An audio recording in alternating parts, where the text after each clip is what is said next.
정책 질의하기 전에 제가 가짜 뉴스를 하나 좀 정리하고 가야 될 것 같습니다. 그 민영화 등에 관련된 건데요. 지금 정부는 유휴 저활용 국유 재산을 5년간 16조 원 매각하기로 했는데 국가가 행정 목적으로 이용하지 않고 민간이 사용하고 그 민간 주도 경제 선순환을 유도하려고 하는 거 아니겠습니까? 예.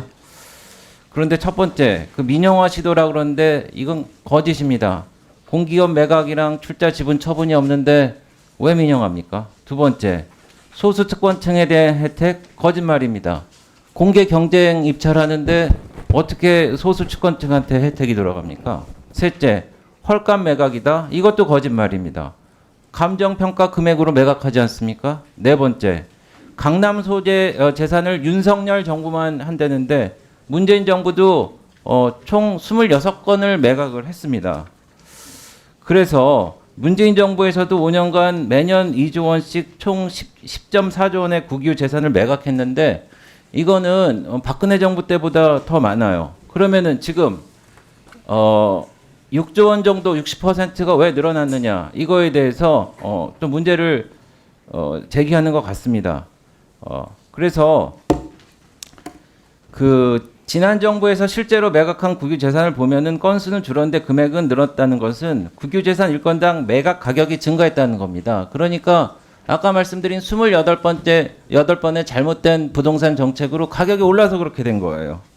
그리고 그 지금 공익적 활용을 위해서 계속 보유가 필요한 국유지는 뭐 계속 보유하거나 개발 후 매각을 추진하는 게 뭐 타당할 텐데 지금 매각하려고 그러는 것은 민간 용도로 사용하려고 하는 겁니다. 그리고 보세요. 국유 재산을 보십시오. 2011년도에 비해서 2021년도에 52.9%나 국유 재산이 늘었습니다. 460조 원이 국가가 갖고 있는 재산이 더 늘었는데 이렇게 많이 갖고 있을 필요가 있습니까? 민간에 활력을 주고 마중물을 줘야 되는데 그러면은 나라의 부동산이라든지 기타 재산을 전부 다 국가에서 사 모아야 됩니까? 적절하게 처분할 건 처분하고 균형을 이루어야 된다는 것을 말씀드립니다. 네. 그리고 다음 주제로 갑니다. 그 부총리님, 예. 아까 그 원내대표께서 출생률이 지금 굉장히 낮잖아요. 예. 그래서 0.81로 OECD 국가 중에 최저 수준이라고 그래서 인식의 전환과 방법의 전환이 필요하고 획기적인 방법을 써야 된다. 이 말에 말씀하셨는데 동의하십니까? 예. 그래서 저는 아이는 온 나라가 키운다는 생각을 갖고 있습니다. 아프리카 속당에 온 마을이 키운다는 말이 있듯이요. 그래서 지금 1년 전에 비해서 9만 1,000명이 감소하고 OECD 국가 중에 지금 합계 출산율이 꼴찌거든요. 그런데 말입니다. 우리나라 17개 시도 중에 출산율이 제일 높은 데가 세종시입니다. 보시면은 이유가 뭘까요? 제가 분석을 해보니까 지금 세종시는 1.28명인데 그 국공립 유치원 비율이 세종시가 97%로 제일 높고 그리고 국공립 어린이집 비율이 33%로 두 번째로 높습니다. 그래서 다른 말로 하면은 정부의 지원이 많을수록 합계 출산율이 높다.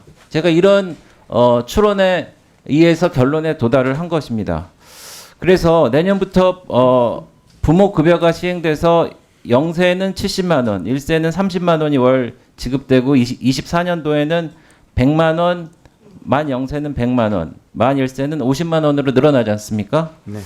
그런데 그 만 2세서부터 취약전 시기에 대한 추가 지원 대책은 찾아볼 수가 없어요.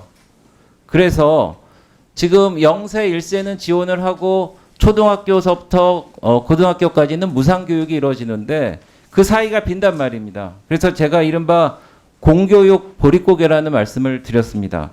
그래서 그 한덕수 국무총리께서도 출산하면 얼마를 지원한다는 것으로는 저출산 문제가 해결 안 된다는 것이 정부의 컨센서스고 출산율 1.5명이 넘는 프랑스, 스웨덴은 GDP 대비 정부가 지원하는 영유아 지원금이 3%인데 우리나라는 1%밖에 안 됩니다. 낮거든요.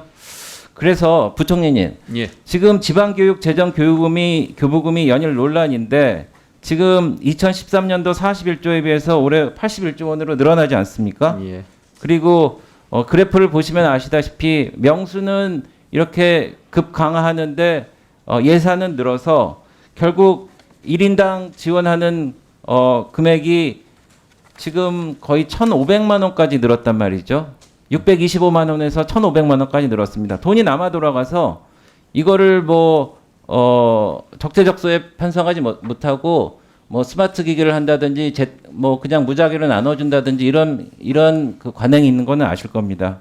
그래서 제가 전국 시도 교육청 17곳에 기금이 들어있는 것을 예정처를 통해서 알아보니까 14조 원입니다. 그래서 2017년도에 0.3조 원이었는데 47배나 증가를 했습니다. 그래서 이것을 지방교육재정교부금의 개편 필요성에 대해서는 많이들 동의하고 이것을 어떻게 써야 될지 지금 고민들을 하는 것 같은데 지난번에 대통령실 안상훈 사회수석께서는 저출산 상황에서 지방교육재정교부금이 넉넉하다.